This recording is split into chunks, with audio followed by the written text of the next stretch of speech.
देखो इसमें lecture number 5 पे आपको लाइन्स एंड एंगल्स में मैं बताऊंगा कि त्रिभुज क्या होता है। ठीक है, त्रिभुज को इंग्लिश में क्या बोलते हैं? ट्रायंगल। ठीक है, त्रिभुज ये क्या होता है? Triangle is a close figure, एक बंद फिगर होता है। देखो बंद है ना चारों तरफ से।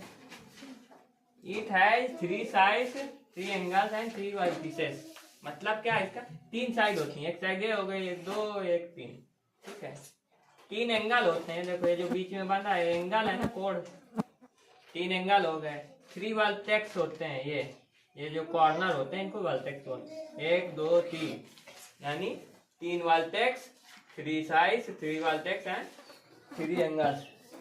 समझ गए इधर? तो ये इसमें ऐसा होता है। ठीक है, इसके बाद प्रॉपर्टीज ऑफ अ ट्रायंगल। त्रिभुज की कुछ प्रॉपर्टीज होती हैं। ठीक है, प्रॉपर्टीज को हिंदी में क्या बोलते हैं? बोलो। गुण या हिंदी में मुझे लगता है सर्व समीकरण ऐसे कुछ बोलते हैं। ठीक है, तो प्रॉपर्टी नंबर 1, प्रॉपर्टी नंबर 1 क्या है?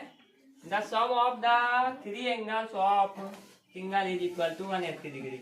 यानी कोई भी त्रिभुज है, हाँ इधर कोई भी त्रिभुज है तो उसके जो 3 कोण बनते हैं उसमें तीनों कोणों का योग कितना होना चाहिए? 180 डिग्री।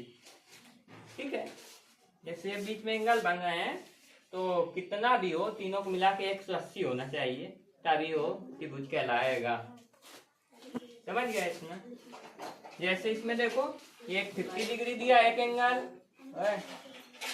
50 डिग्री, दूसरा 70, तीसरा 60। ठीक है, ये तीनों को ऐड कर दिया हमने एंगल ABC में, angle A plus angle B plus angle C, 70 60 50 तो 180 डिग्री आ गया। ये त्रिभुज है, ट्रायंगल है। बताओ आया यहाँ तक समझ में? कोई दिक्कत?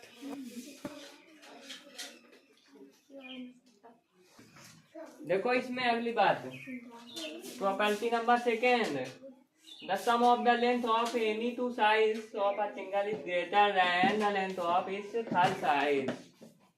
नहीं समझे इसका मतलब? जैसे कोई त्रिभुज दिया है तो the sum of length of any 2 sides, दो किसी भी 2 भुजाओं को आपस में जोड़ोगे ना तो क्या होगा? sides of a triangle is greater than the length of third, यानी किसी भी 2 भुजाओं को आप जोड़ोगे तो जो तीसरी साइड होगी इनको जोड़ोगे तो तीसरी साइड से हमेशा बड़ा आएगा। ऐसे है 2 भुजाएं, 6 5 जोड़ा 11 हुआ। ये एक भुजा दी है 4 सेंटीमीटर है तो 4 से बड़ा होगा ना।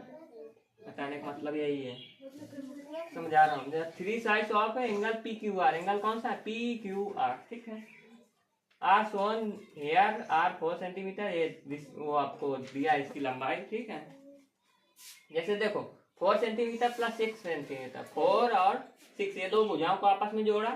ठीक है, 6 4 कितना हुआ? 10 है। जो अगली ये इसको जोड़ दिया हमने 4 और 6, बची ये भुजा। ठीक है, तो इन दोनों को जोड़ा 10 आया। 10 बड़ा रहेगा किससे? तीसरी भुजा से बड़ा है कि नहीं है? तीसरी भुजा 5 है, इन दोनों को जोड़ा तो 10 आया, तो 10 बड़ा है ना 5 से। मैं किसी भी 2 भुजाओं जोड़ोगे तो हमेशा वो तीसरे भुजा से ज्यादा रहेगा। ये प्रॉपर्टी नंबर क्या है? 2।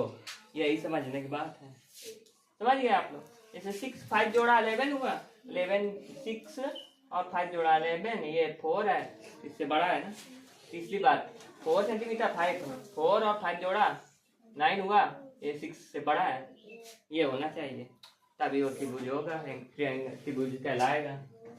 समझ गए इतनी बात? हाँ करो फिर आप करो फिर इसके बाद और अगली बात आती है आपकी टाइप्स ऑफ ट्रायंगल्स। ठीक है, त्रिभुजों के प्रकार। ओके, तो 2 प्रकार के होते हैं त्रिभुज। पहले से based on length of their sides, मतलब कि साइड मतलब भुजाओं के हिसाब से, और दूसरा based on measures of angle, दूसरा एंगल या कोणों के हिसाब से। हो रही है नहीं समझ में आएगा आप लोगों को? आवाज मत करिए। तो जो आपके त्रिभुज होते हैं पहले लंबाई के हिसाब से, दूसरे एंगल के हिसाब से। क्या देखो, पहले लंबाई के हिसाब से, दूसरे एंगल के हिसाब से। ठीक है, तो लंबाई के हिसाब से होते हैं और वो साइज के हिसाब से वो 3 प्रकार के होते हैं। पहला एंगल स्केलिंग एंगल, ठीक है। तो इसमें क्या होता है, सिंगल ऑल साइज अनइक्वल। इसकी जो तीनों भुजाएं होती है ना, बस कुछ समझना यही है, इसकी तीनों भुजाएं अनइक्वल होती है, बराबर नहीं होती, ठीक है। और जो आइसो स्केल से एंगल होता है, इसमें क्या होता है, 2 साइड इक्वल होंगी और 1 साइड नहीं इक्वल होगी। इसमें तीनों साइड नहीं इक्वल होंगी, बस इतना याद रखना है। इसमें 2 साइड इक्वल, 1 साइड अनइक्वल। इसमें 2 साइड इक्वल, 1 अनइक्वल, ठीक है। और इसमें ऑल साइड इक्वल, तीनों साइड, यानी ये 5 सेंटीमीटर की है, ये भी 5 की रहेगी, ये भी 5 की। बताओ आ गया ना? आ गया। दूसरी बात आती है based on measures of angles, यानी कोणों के हिसाब से। कितने प्रकार के? एक्यूट एंगल, दूसरा राइट एंगल, तीसरा ऑब्ट्यूस एंगल, ठीक है। तो जो एक्यूट एंगल होता है उसमें क्या होता है, सुनो। एक्यूट एंगल क्या होता है, all angles acute. Acute angle आपको पता है, जिसकी मीजर 90 डिग्री से, या एक्यूट एंगल होता है जिसकी मीजर यानी माप 90 डिग्री से कम होती है, वो एक्यूट एंगल कहलाता है। एक्यूट एंगल ट्रायंगल क्या होगा, बताओ। एक्यूट एंगल ट्रायंगल, इसमें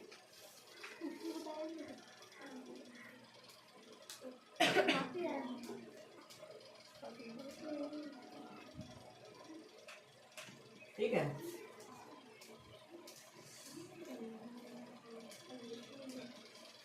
देखो इसमें एक्यूट एंगल क्या होगा, ऑल एंगल्स एक्यूट। इसके जितने भी कोण होंगे ना, वो हमेशा 90 डिग्री से क्या होंगे, कम होंगे, क्योंकि एक्यूट एंगल 90 डिग्री से कम होता है।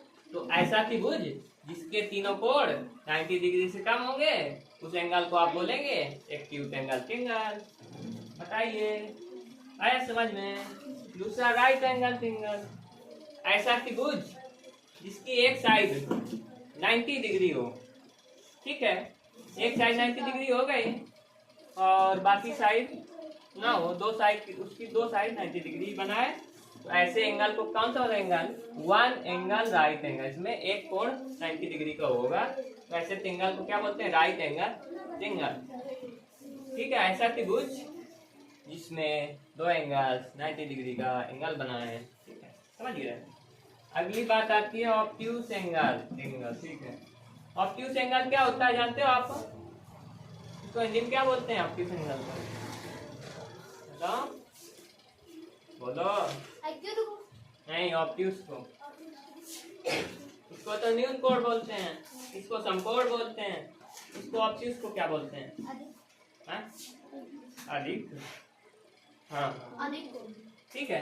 तो अधिक कोण क्या होता है, इसमें 1 एंगल ऑब्ट्यूस, यानी देखो इसमें ये 2 भुजाएं हैं, ठीक है। एक एंगल 90 डिग्री से ज्यादा है ना, तो ऐसा त्रिभुज जिसका एंगल 90 डिग्री से ज्यादा हो, ठीक है, तो ऐसे त्रिभुज को क्या बोलेंगे, ऑब्ट्यूस एंगल।